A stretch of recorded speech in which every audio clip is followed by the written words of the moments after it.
Welcome to everyone.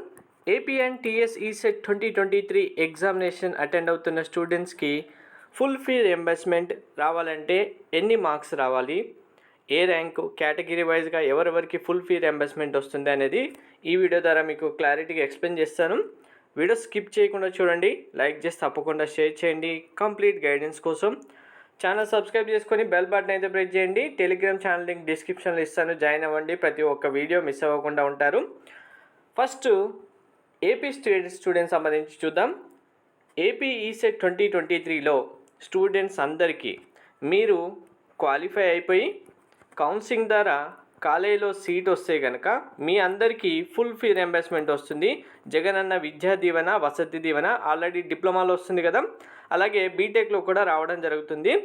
మీకు స్పెసిఫిక్గా category అని కానీ ర్యాంక్ అని కానీ ఏది ఉండదు. డైరెక్ట్గా అందరు స్టూడెంట్స్కి ఏపీ ఈసెట్ 2023 క్వాలిఫై అయిపోయి కౌన్సిలింగ్లో సీట్ వచ్చి కాలేజీలో జాయిన్ అవుతే ఫుల్ ఫీ రియంబర్స్మెంట్ వస్తుంది.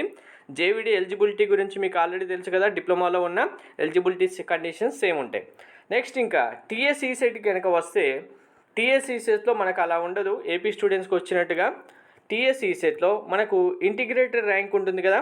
సో మీకు తెలియకపోతే కరెక్ట్గా ఒకసారి ఇంటిగ్రేటెడ్ ర్యాంక్ ఏంటి, బ్రాంచ్ ర్యాంక్ ఏంటి అనేది ఎక్స్ప్లెయిన్ చేశాం లాస్ట్ ఇయర్. ఆ వీడియో డిస్క్రిప్షన్ ఇస్తాను చూడండి. ఇంటిగ్రేటెడ్ ర్యాంక్ మీకు ఓసీ స్టూడెంట్స్ అయితే బిలో 1K వస్తే ఫుల్ ఫీ రియంబర్స్మెంట్ ఉంటుంది. సో మరి బిలో 1K రావాలి అంటే ఇంటిగ్రేటెడ్ ర్యాంకు మీకు అన్ని బ్రాంచెస్, ఏ బ్రాంచ్ స్టూడెంట్స్ అయినా సరే మనకు ఈ వేరియేషన్ అనేది ప్రతి ఇయర్ చేంజ్ అవుతూ వస్తుంది. ఇంటిగ్రేటెడ్ ర్యాంక్ బిలో 1K రావాలంటే మీకు ఏ బ్రాంచ్ స్టూడెంట్స్ అయినా సరే 110 అరౌండ్ 105 to 115 మధ్యలో రేంజ్ డిఫరెన్స్ వస్తుంది. కాబట్టి మీరు 110 ప్లస్ 115 ప్లస్ స్కోర్ చేయగలిగితే ఇంటిగ్రేటెడ్ ర్యాంక్ 1K బిలో వస్తుంది. అలాగే బీసీలో మీరు బీసీ ఏబిసిడి కేటగిరీ సంబంధించిన ఏ స్టూడెంట్ అయినా మీకు కూడా same integrated rank below 1K రావాలి. మీకు కూడా సేమ్ మార్క్స్ బిలో 1K రావాలంటే అరౌండ్ 110 to 115 మార్క్స్ అయితే రావాల్సి ఉంటుంది. నెక్స్ట్ ఎస్సీ స్టూడెంట్స్ అయితే కనుక ర్యాంక్తో సంబంధం లేదు. మీకు ఏ ర్యాంక్ వచ్చినా కూడా డైరెక్ట్గా ఫుల్ ఫీ రియంబర్స్మెంట్ వస్తుంది. మీరు ఈసెట్ ఎగ్జామ్ రాస్తే చాలు, 0 మార్క్స్ వచ్చినా ర్యాంక్ ఇస్తారు. ర్యాంక్ ద్వారా కాలేజీలో జాయిన్ అవుతే ఆటోమేటిక్గా ఫుల్ ఫీ రియంబర్స్మెంట్ వస్తుంది. నెక్స్ట్ మైనార్టీ స్టూడెంట్స్, మీరు Muslim and Christian minority students సంబంధించిన ఓసీ అండ్ బీసీలో అన్ని కేటగిరీ సంబంధించిన స్టూడెంట్స్ ఎవరైనా ఉంటే డైరెక్ట్గా ఓసీ ఈడబ్ల్యూఎస్ఐ, ఇక్కడ ఈడబ్ల్యూఎస్ కూడా సేమ్ అండి.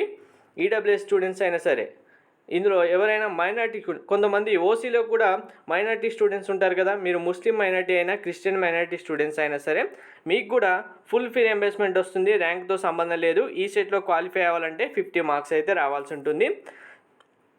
ఒకవేళ ఇప్పుడు ఆల్రెడీ మేము డిప్లొమా చేస్తున్నాం, మాకు డిప్లొమాలో రియంబర్స్మెంట్ రావట్లేదు, మరి ఈ సెట్లో వస్తుందంటే డిప్లొమాలో మీకు రాకపోవడానికి గల రీజన్ ఎలిజిబిలిటీ కండిషన్ కాకుండా మీరు అప్లై చేయకపోవడమో, లేట్ అవడమో, మీరు డిటెండ్ అవ్వడమో, లేదంటే ఇంకా సబ్జెక్ట్ ఫెయిల్ అవ్వడం వల్ల డ్రాప్ అవ్వడం ఉంటే నో ప్రాబ్లం. మళ్ళీ ఈ సెట్లో జాయిన్ అయితే కనుక మీకు మళ్ళీ ఫీ రియంబర్స్మెంట్ అయితే వస్తుంది, ఎటువంటి డౌట్ లేదు. ఇది fee reimbursement, full fee reimbursement ఎవరికి వస్తుంది అనేది. సో ఇంకా మరి మాకు మిగిలిన వాళ్ళకి ఎంత ఫీ రియంబర్స్మెంట్ వస్తుందని మీరు అడగచ్చు. మిగిలిన స్టూడెంట్స్ అందరికీ 35K ఫుల్ రియంబర్స్మెంట్ వస్తుంది, ఫీ రియంబర్స్మెంట్. మిగిలిన అమౌంట్ అంతా ఇంకా మీరు కాలేజ్ ఫీ ఎంత ఉంటే అంతా మీరే పే చేయాల్సి ఉంటుంది. మరి ఇప్పుడు ఈ ఫీ ఎప్పుడు పే చేయాలంటే మీరు ఆల్రెడీ పాలిసెట్ కౌన్సిలింగ్లో పార్టిసిపేట్ చేసినప్పుడు కౌన్సిలింగ్లో సీట్ అలాట్మెంట్ అయిన టైంలోనే డైరెక్ట్గా ఫీ పే చేసి ఉంటారు కదా. సో ఇప్పుడు కూడా సీట్ అలాట్మెంట్ అయిన వెంటనే 35K రియంబర్స్మెంట్ ఉన్న స్టూడెంట్స్కి 35K పోగా రిమైనింగ్ ఫీ అమౌంట్ ఏదైతే ఉంటుందో అలాట్మెంట్ లెటర్ మీరు కన్ఫర్మ్ చేసుకోవాలి. సీట్ అంటే అదే రోజు పే చేయాల్సి ఉంటుంది. Thank you.